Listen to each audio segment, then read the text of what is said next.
Greetings and welcome. Thank you for once again joining me for episode 3 of Let's Play Bjarnrik. As always, before we get into the gameplay, we're going to take just one moment to overview our nation, see where we left off after last episode, and cover our immediate plans for the future just so we know what we're working towards. Open up with our economic tab, you can see that we've doubled our total income from where we started on the last episode. We're up to 57. A good portion of that is we are now earning gold in goal mark since we were able to complete our mission, Explore the Golden Forest, which also spawned in that lovely center of trade right there for us.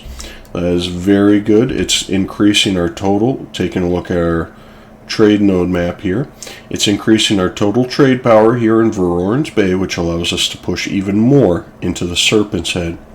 Speaking of, you can see that we're collecting 17 total crowns each month in the Serpent's Head.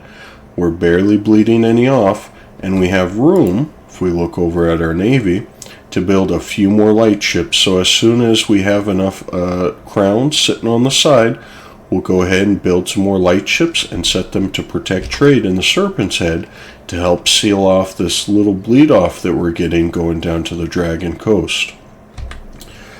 Our immediate goals for this session is going to be declaring war on Bone Carver, because if we take a look, we still have that mission from the Diet to be at war with them, so we can go ahead and do this really quick before Bloodgorger takes them over, and they'll probably full annex them. Frozenmaw, our truce is up with them. We'll go ahead and declare an anti-monstrous casus belli against them as well, and we'll finish annexing the last couple of territories that they have there. Broken Jaw, we've been improving our relation with them. We've got 50 more to go. That'll put them at 175. In order to get up to the 190, we're probably just going to have to send them a gift. That'll be a very easy plus 25 opinion, capping them out and making them willing to become our vassal. Once they do that, if we need to, we'll go ahead and we'll go to the vassal and we'll give them any sort of money, paying off any debts, whatever we can. We will not enable scutage. That'll be the one thing we won't do, because they're going to need every little bit of money to afford their colonist to start taking these areas here under their belt. So that's going to be the immediate goal for the future. We're going to be declaring war against the orcs. I'm not sure if Bloodgorger is actually an orc or a goblin, but as soon as they take one of these territories here, we'll be able to discover their capital. I'll show you a neat little trick with that. And once we discover their capital, we'll be able to find out any sort of diplomatic information on them. You can see we're clicking on them right here, not pulling up anything because we haven't discovered them. We don't know anything about this nation, versus if you do that with any other nation, clicking on one of their shields there to pull up their quick diplomacy there. We can't do that with Bloodgorger. So once we discover them, we'll be able to see what sort of allies they have, where their capital actually is down here, and I do want to start going into them because the only thing that I know for sure is Bloodgorger is a monstrous nation, and if they take any of these border territories right against us, that'll give us that anti-monstrous conquest casus belli, and so we're going to declare, and that will be a very nice, we were planning on it being Bone Carver, but I'm fine with it being Bloodgorger. It'll be a very nice foothold to spring down into Escann with, especially since they're bigger than Bone Carver. They were able to take them out, and they probably have a decent amount of land right here. So that's going to be the goals for this session: declaring war against the orcs, maybe cleaning up some of these guys now that they've all left the coalition against us. And as always, as soon as the truce with Gawed is up, we'll be declaring war against them. With that all out of the way, let's go ahead and get into this episode and see where we end up. Very easy stack wipe there. We're going to go ahead and siege down the Mammoth Hall, and that should be everything for the war against Frozenmaw here. Very quick, very easy. Okay, something that I didn't cover and we're going to go ahead and discuss right now is the fact that we don't have a saga. You can see no current deity. And the reason for that is, for the Skaldheric faith, for some reason, however it's coded, when you have a regency for your upcoming ruler, you don't actually get the option to select from the saga deities.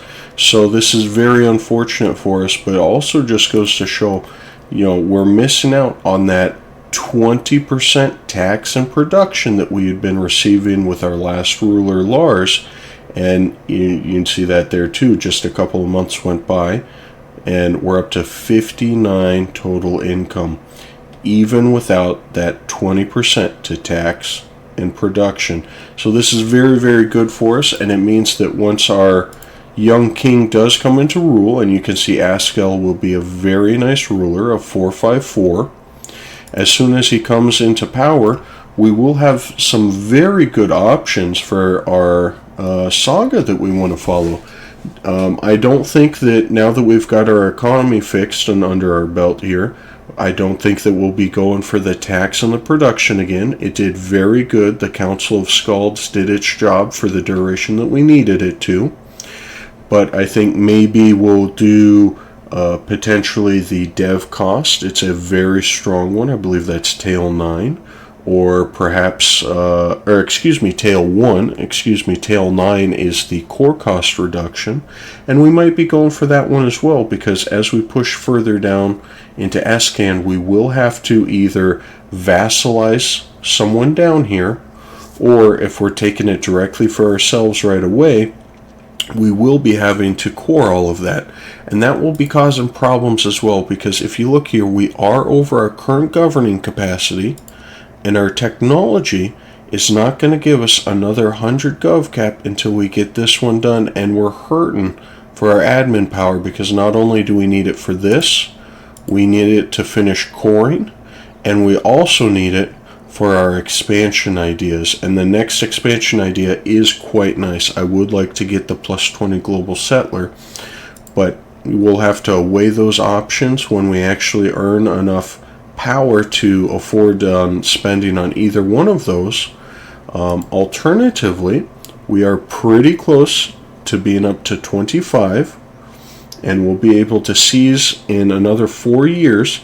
But if we develop out a couple of our properties, or a couple of our lands here, and get our crown land up, we might just have to go in and grant out one of these land rights. You can see it'll cost 5 crown land, but that'll give us an additional 100 governing capacity to work with.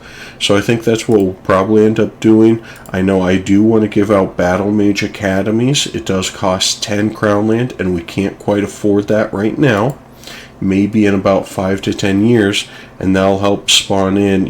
I'm going to go ahead back and hover over this. You can see that it'll unlock the Battle Mage Mercenaries. It's its own special mercenary company, and War Wizard Generals will now randomly appear.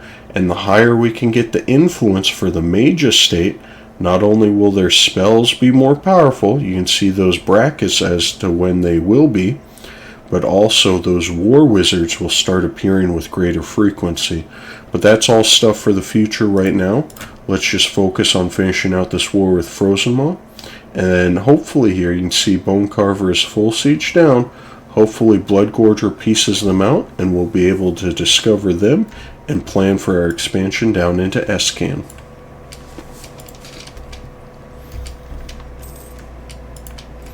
And of course, as soon as I get done talking, there it is. Now, we can see their name here, but we can't actually see them. If we bring up the quick diplomacy by right-clicking on one of their territories, you can see we can do that for everyone around them, but not for Bloodgorger.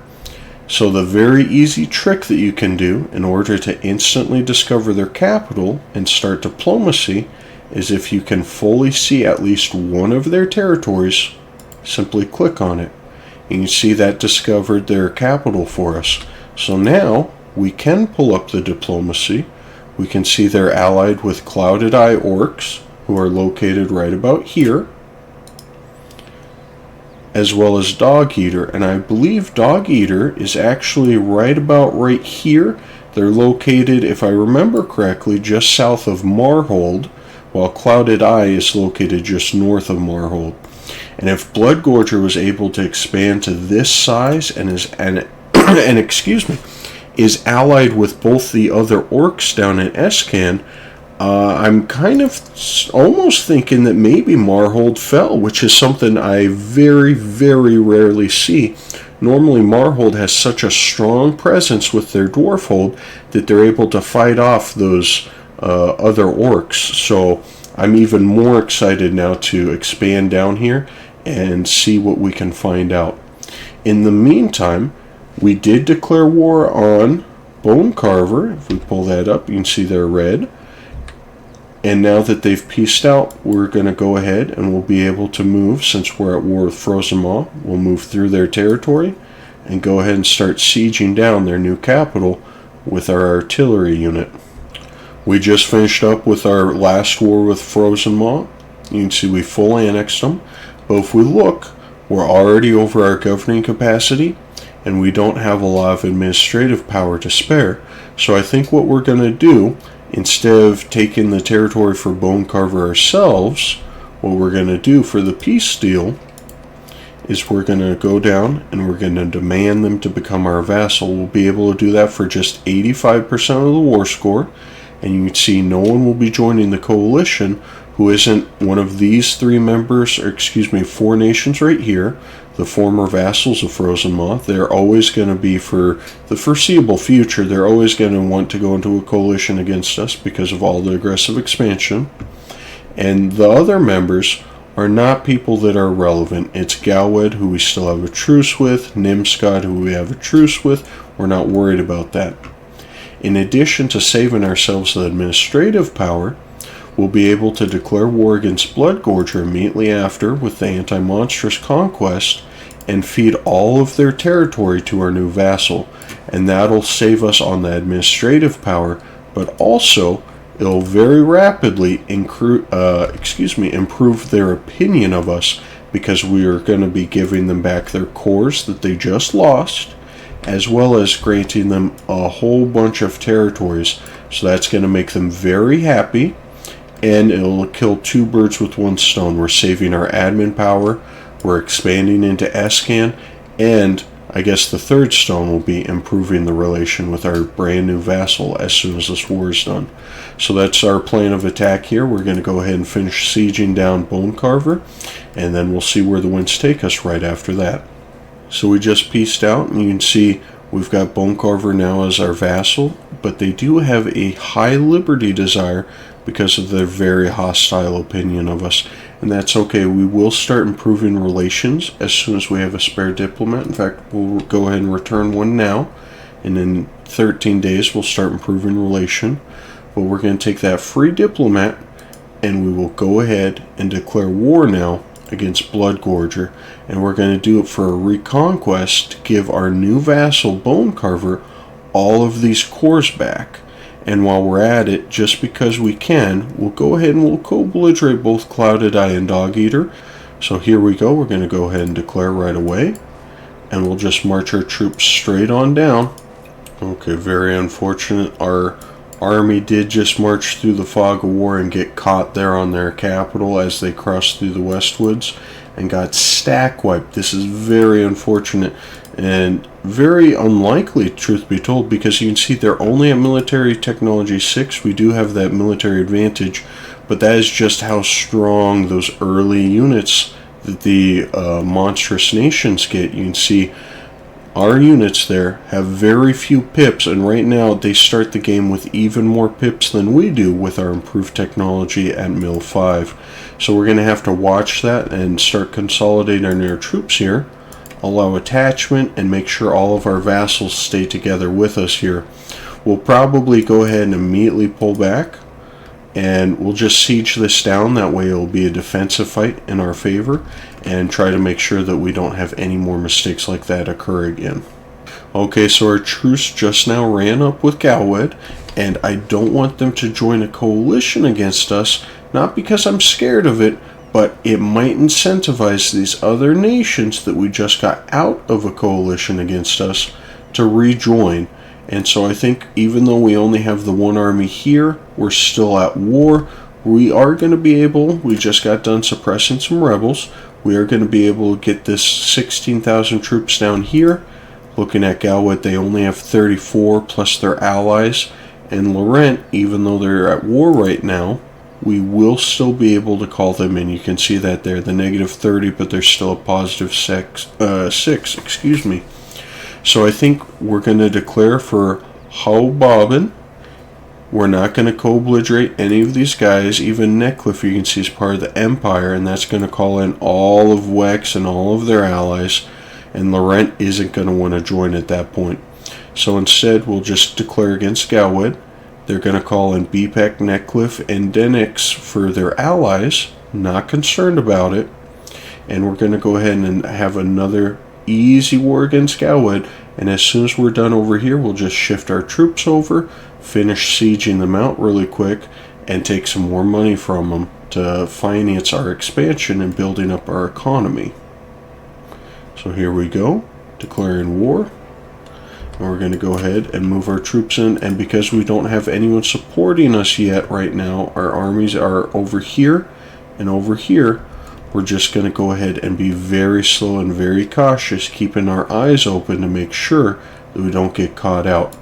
Okay, looks like while we were occupied over here sieging down the capital of Dog Eater, all of their troops managed to come all the way around. You can see Bloodgorger, we weren't able to actually stack wipe all their armies. They still have 20,000 troops. Dog Eater's got 20,000. And Clouded Eye has another 20,000. Now, do I think that we can win this war? Most definitely. We could drag this out a little bit longer.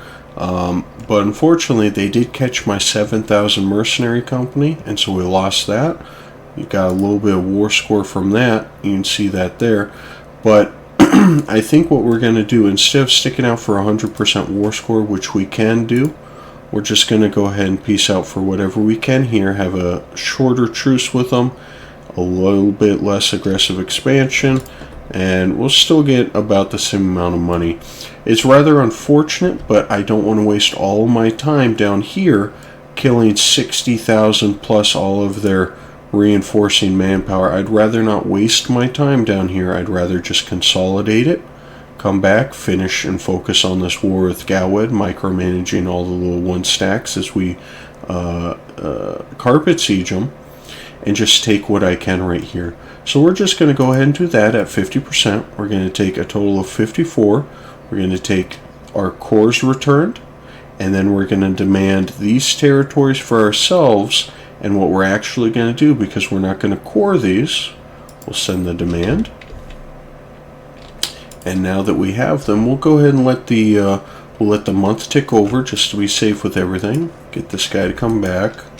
We do have military access through these Counts League here, so we're going to cancel that as soon as we get our diplomat back. But as soon as the month ticks over, I think what we're going to do is just go ahead and turn all of this back over to Bone Carver. So we're going to go ahead and we'll finish carpet sieging all this back area. Nice to see Bone Carver has joined us for this war, now that they're loyal. Very nice. Alrighty, the capital of Gawed just fell, and as you can see, we've carpet sieged the entire back end of their country. So this is a very, very easy war as usual for Gawed. They focus down on Laurent. We get free full siege on their background, or in their backfield, excuse me. And if we take a quick look, we still have 18 more ticking war scores. So I think we'll probably stick in this war for a while, both to allow these nations down here to calm down with the slight amount of aggressive expansion that they have against us. You can see 6, 11, 3, 5. That's not a lot, but we will be taking 40 aggressive expansion or so just from this territory alone. And I think we're also going to give Donetsk to Bayvik, which will give Bayvik another castle. You can see that they've got a castle built in their main capital province there. And that, doing so for that, if we go over to Donetsk, you can see that's going to cause 20 aggressive expansion. So between that And our peace deal we already are looking towards here. That's going to be 60, about 65 total aggressive expansion. And we want some of these nations to just relax and make sure that they don't join after everything's all said and done. Gonna go ahead and give that over to Bavik. That way they can court and worry about that. They'll get that fort. So we'll send that peace deal. That's another war done. Now that we're out of the war, we can go over to our vassal here and we can start feeding him all of these territories that we've been holding on to for so long.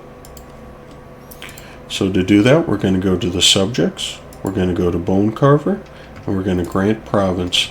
Okay, it does look like a couple of members are going to be wanting to join in right now. Derwing did just join the coalition right before we got our diplomat back. But now that we do have our diplomat, you can see it's only these 4 nations. I think I'm going to go ahead and fire off this coalition now. Humorous event that we just got, the Troll Toll.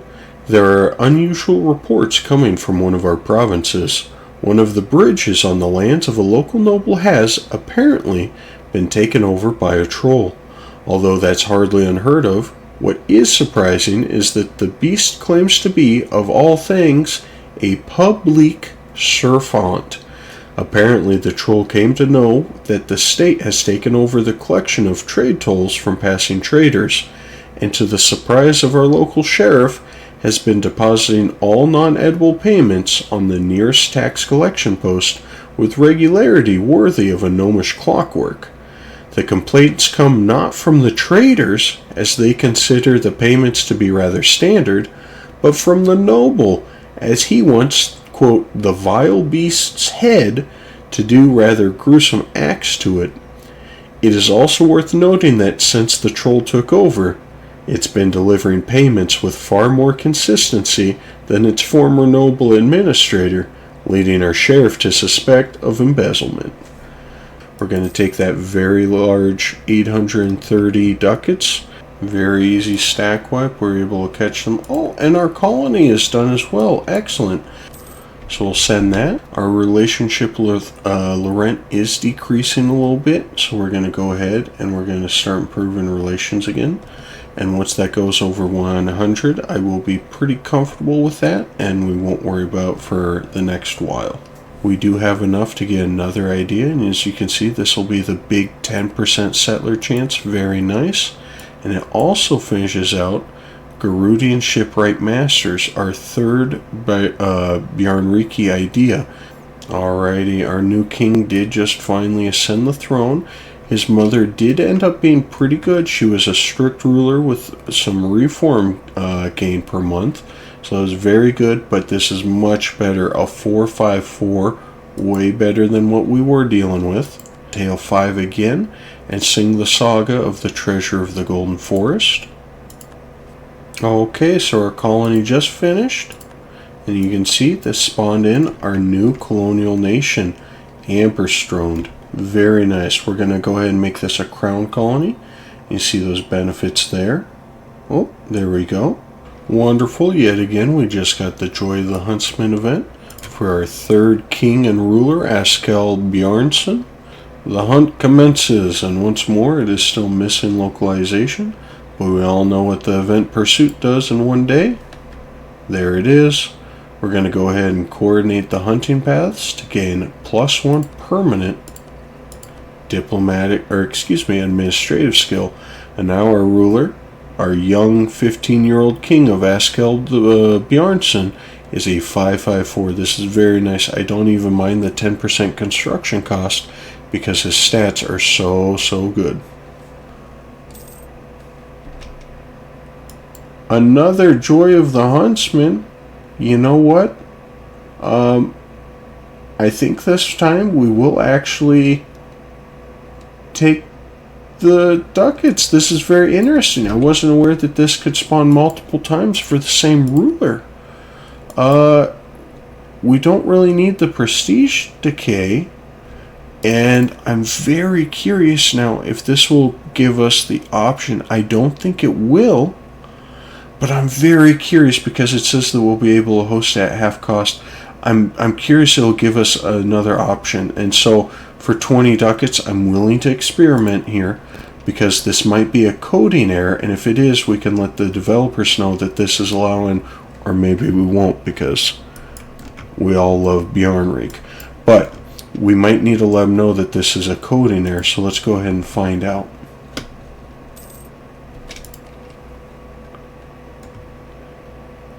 We are able to host another great hunt. Wow, that is fantastic. For another 400 crowns, I think we're going to go ahead and do that. That is so good. Meanwhile, now that we have a colonial nation, go ahead and find them here, Anbennar. You can see, as a colonial nation, we collect tariffs, and tariffs will grant us additional money each month. As we get a very high tariff amount, then their liberty desire is going to rapidly increase, and so that's something later on you may need to lower tariffs. But since this is the first tariff, instead of taking a little bit of the mana, we're going to go ahead and tax it and improve our tariffs and earn a little bit more money from them each month. There it is, the hunt commences once again, the pursuit in one day. How fantastic. And we're just going to focus. We're going to go ahead and improve his administrative skill again, coordinating the hunting paths. And there it is, he is up to 6. Click, click, click, click, click, click, click, click. Unfortunately, Deranged just got colonialism. Oh, we were really hoping that we could get that one. If we take a quick look, we did. Oh, and of course we can't look at it now, but we did fulfill all of the requirements, and we had a very good chance of getting it to spawn, since it was just between us, them, and Vinale down here. There's no one else really colonizing, it's just us right now. And I was really hoping that we could get it to spawn up here in Konungerhaven. Just want to briefly mention here, you can see that we are currently colonizing all of the island all at the same time. However, we also started colonizing Salward Outpost, which has changed its name now. But if we look over, we're spending 20 ducats because that 5th colony, we only have 3 colonists. That 4th one will cost 4, and then compounding on top of that, that 5th one is going to be costing us 10.5 each month. But we're able to financially support this because we took that 20% production and tax. We've been collecting very good. Our trade node is absolutely booming. We're earning almost 29 ducats on trade. We've got gold income coming in. Our vassals love us, and we have some very good modifiers to that. These guys have just been sitting here like chuds, and so I think what we're going to do... excuse me, we need them going. So as soon as this diplomat gets back, we're going to go ahead and we are going to cancel subsidies to Broken Jaw, because 1 crown is definitely not enough, and we're going to improve that to maybe 2.5 crowns or so, just so that way we know they have more than enough, and there's no reason why they're not using their colonists. We need them to start colonizing. Otherwise, they're just kind of being a waste. And if they're a waste, you know, we can annex them here in 7 years, or we could break our alliance, or excuse me, our vassalization, get a 5-year truce, and just declare on them and conquer them. I'd rather not. I would like to use them for the original plan, but we'll just see if they start doing anything here in the next couple of months. You can see that we just got the event for the green slave trade. The massive colonialization efforts of the newly rediscovered Alantir has called for an efficient, cheap, and numerous labor force at a global scale, which pushed the price of enslaved orcs of the Greentide to new horizons. Just think of it as reparations for the Greentide. We'll gain 1,000 crowns, and the price of slaves will change until end of game by 87.5%. This is phenomenal, except for the fact that we don't own any slaves. So that is beneficial if we were maybe a knoll down here producing slaves, but as you can see, until Vertesk gets theirs spawned in, really no one other than the gnolls will be benefiting from that. Meanwhile, because we do have those colonies though, we will get 1,000 crowns, and now that we've got a little bit of flexibility, I think, what was this? Encourage orc slavery. This is going to give us until end of game settler increase, and it'll give them settler increase. It enables orcish slavery events and orcish minorities to be created in your Allantir provinces. You know, I think we'll go ahead and do this. That seems very fun and flavorful. We are conquering out the orcs in Escann here, and so that's something I find very flavorful for what we've been doing so far this campaign. Okay, we are going to increase their subsidies up to 3 a month. I haven't checked it at a lower price, but we're just going to go ahead and sit at 3 a month because we can definitely afford it right now. And even if they start colonizing and it takes 3 for them to start doing it, that's a lot cheaper than going further over our colonial force limit where we won't actually be able to do so. I believe the next one is going to be something along the lines of 20 additional. You see it gets compounding each time. First one 100% and then 400%. I think the next one is something ridiculous. It's like 1600%. And so instead, we're just going to go ahead. We're going to give them some subsidies. We'll give them 3.5. Why not? And we'll do this for 10 years. It'll improve their opinion of us. That's nice. I appreciate that they appreciate it. But what I really want to see is them to start colonizing, because otherwise this whole endeavor is kind of worthless. Okay, so for the next few years, I think all we're going to be doing here is just chilling, playing the game on fast forward, speed 5. Looks like we've got enough to take another idea. You know, we could save. It's not going to be that much more.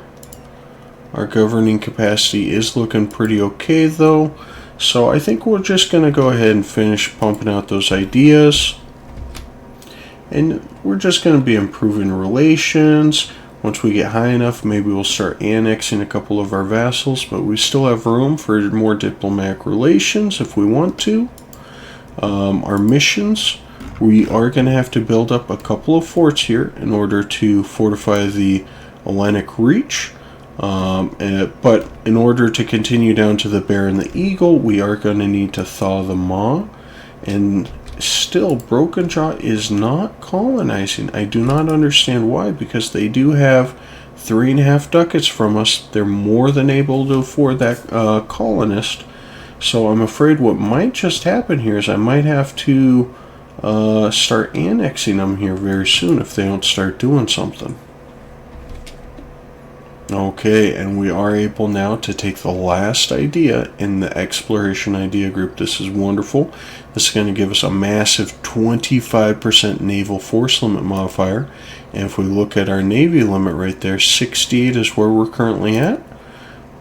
Let's go ahead and do that. It'll also increase treasure fleet income, which unfortunately we don't have any treasure fleets coming in right now. But it'll also allow us to fabricate claims overseas in colonial regions, which is all of this territory. You can see the massive remnants of the explosion a couple thousand years ago that drove the elves east, but we'll be able to fabricate all against these guys. You know, we'll go over to see them here. Fabricate claim, there it is. We're not required to have an adjacent province. If we just build up our fabrication, we can go to war with them. I wanted to take just a moment to go ahead and review what type of trade goods that we can possibly see up here. And if you notice the very common denominator near the bottom there, not always the least percent chance, but all of these provinces have a chance for spawning gold. And what you can do is if you find a province that does have gold, you can go ahead and just simply click on it. And every province that might spawn gold, will be highlighted with these yellow hashtags. So you can see these aren't hashing out because the trade goods have already been discovered for them and they're not gold. Any other gold provinces will appear in solid here. So all of these hashes all over the new world, or I should say the old world, you can see all of these will want to have the chance to produce gold. So if we get lucky, we might be able to get a couple of provinces up here to spawn in as gold for our colonial nation. And if we do so, then every month we'll have a tracker right here that will tell us the next time that we'll get a shipment of gold bullion in on a treasure fleet from our colonial nation. So that'll be very nice. I am hoping that we get that. So anyway, I just want to take a brief moment to show you guys that all of the old world in Anbennar, at least all of the northern part of the continent, as well as all the scattered islands around the shattering, have a chance to produce gold, and that's very cool. So we just got the colonial expansion event, and this event is very, very good. You can see here, if we go for the first option for glory and gold, it will give an immediate 200 population to our province here, which is about a year and a half or so with our new settler chance, about a year and a half of new settler growth. This is fantastic. In addition, it will give our entire nation for 2 years an additional 5% settler chance and +1 global settler increase, which isn't a lot. That's probably a typo. It should be +10. Or we could say it's too expensive if we don't want to pay the crowns and we'll only get 50, but our nation will also get for the next 2 years a -10 increase. So I would always recommend just go ahead and take 4 glory and gold. That's very, very good. And that 5% is going to pay massive dividends. This is fantastic. Our colony just finished here in Frozenmaw, which went to our nation, our colonial nation, that is, of Amberstone, because it's within their colonial region, so that's going to automatically go to them. But that's going to allow us to go ahead and finish off this mission here. As you can see, it's going to create a center of trade. It's going to give us a claim. It's also going to give a little bit of development, so we're going to go ahead and do that. Very nice. If we look at those claims, this is now claimed for us, which is great. Stalwart Outpost, you can see, is already owned by us because even though it's not finished, we are colonizing, and that's all that's required to own it. So it's going to go ahead and get some base tax, base production, and until end of game, it's going to get those bonuses, and it's going to change whatever generated here. In this case, we got iron. It could have been gold or copper, maybe something else. But it's going to automatically change it to precursor relics, which is a very, very nice, a very nice trade good. Very interesting development for our nation. We have, in fact, gotten a half-orc heir. He's not too good. He's a 224. And we'll go ahead and take a minute to read this. Your newly born heir is a half-orc. Half-orcs are a result of a union between humans and orcs, or, in rare cases, between elves and orcs. Initially, most people looked at half-orcs with disgust or pity because they combined worst parts of their parents. Humans feared their menacing appearance, while orcs despised their weakness. The fact that most half-orcs during the Age of Greentide appeared as an outcome of violence from either orcs or humans did not improve their reputation. But as times changed, views on half-orcs changed too. By the time of the Age of Artificers came, relations between humans and orcs had improved. Willing unions between them had become much more common, and half-orcs had become to be known to embody the best of their parentage. You can't fight against nature. So there it is. Our baby is, in fact, a half-orc for his culture instead of East Dollar, and that's because our wife, from our marriage with either Bone Carver or Broken Jaw, is, of course, a green orc. There we go. Country of origin, Bone Carver. So very interesting development. We'll see how that changes things going forward. Who knows? he might have an accident. His stats aren't that good, if we're being honest with ourselves here. And the young King Escann does have a lot of time to maybe produce a slightly stronger of seed heir. You can see his stats don't quite match up. Maybe we're not actually the father. You can see Nimsgard is almost done with the truce with us. At the end of the year here, the truce will be over and we'll be able to declare. We've been fabricating claims against them, and right now we have 2 formed on their most expensive provinces to take in a war. So I think the game plan is as soon as the year ends and we'll be able to declare war on them, we're going to go ahead and do so. Take a few territories, not too much, maybe about half their country or so, maybe a little bit less. That way we have a short truce timer, and we'll be able to declare war against them again a lot faster. And when we do so, we're going to go ahead and finish fully annexing the rest of them, because if we look at their capital, you'd see it's up to 108% now actually. If I recall correctly, it was only 104 before. So we'll take a few territories, not much. We'll take some money from them as always, maybe take their trade power since we're now collecting down here. And that'll help us for the next about probably 7 to 10 years. We'll have a truce with them. And after that, we'll declare war again, finish cleaning them up, finish turning all this into a bigger trade company, so that way it doesn't cost as much to govern. And that will allow us to finish, I believe it's this, there we go, this mission here, which will then give us permanent claims over the entire Dragon Coast region, as well as the Reaver Coast. Very good. Small increase of goblin tolerance. Never going to say no to that. Wonderful. Good for them. Okay, you can see that we've got enough for our next expansion idea. We're going to go ahead and do so. That'll give us 1 more diplomat to play with, as well as increased reduced liberty desire on other continents for all of our vassals. This is very good. It'll also unlock the Council of Scalds, giving us a 10% advisor cost reduction across the board, and 5 more loyalty equilibrium for our Scalds, which is very nice. You can see over here we're still giving 3.5 ducats a month subsidies to Brokenjaw, and they just have not taken any advantage of their government reform. I don't know what the problem is here. I don't know if it's a simple bug in the coding or what, but the AI has not been building any buildings. They don't have any forts to maintain. They only have 5,000 men, which should cost them less than a ducat a month. Even if it was a ducat and a half, they've got more than enough, because a colonist only costs 2. So I don't know why it is that they're refusing to do so. So I think I'm going to go ahead and cancel the subsidies, and we won't be able to annex them, unfortunately, for 4 more years. So we're just going to go ahead and save ourselves the money.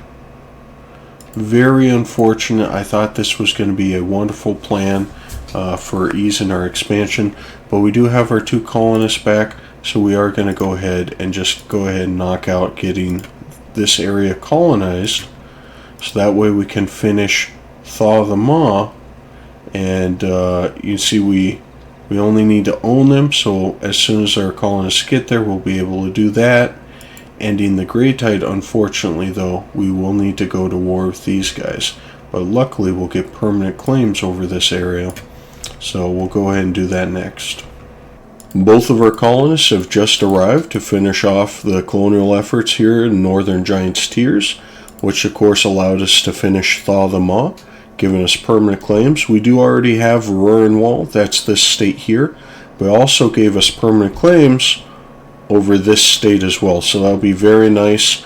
The next mission and the Greentide, all we need is to us or a non-tributary to own 15 total. And if we look at that mission again, we're already at 5, so we only need 10 more of these provinces, and we'll be able to declare the end of the Greentide.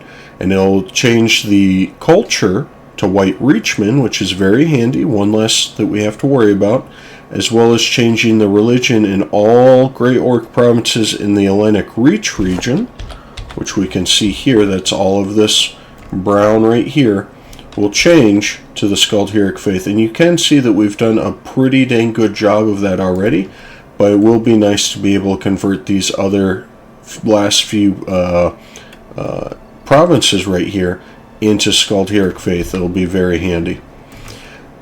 Meanwhile, we've finished our artillery.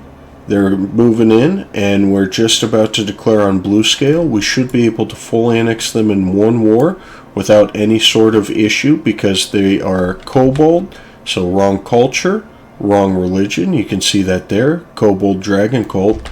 And I'm not even sure how many of these nations out here can see into this mountain, so it's quite possible they don't even know they exist either, so that's going to help us there. Just a couple of months, and we do have our guys moving over down here. We're going to declare again on Nimscod as soon as our truce is up, and we're going to go ahead and take out this state right here, and that will allow us to then finish the mission, reclaim Dreki Riki. And once we do that, you can see those bonuses there, giving us more permanent claims, changing the culture, changing the religion. Very nice, very handy. And then moving on down, we'll be able to do the bear and the eagle as soon as we do the Greentide, leading into the Kingdom of Rivaria. So this is going to be a very nice, smooth transition. As we finish this off here, we finish this off. It's going to give us claims eventually over all of the Gawed area and all the way down along the coast here. So that's going to be the plan going forward. I think that's where we're going to call it for today. But I do appreciate, as always, you sticking around and watching. If you got any comments or questions, please feel free to leave them down below. But until next time, I'll see you then.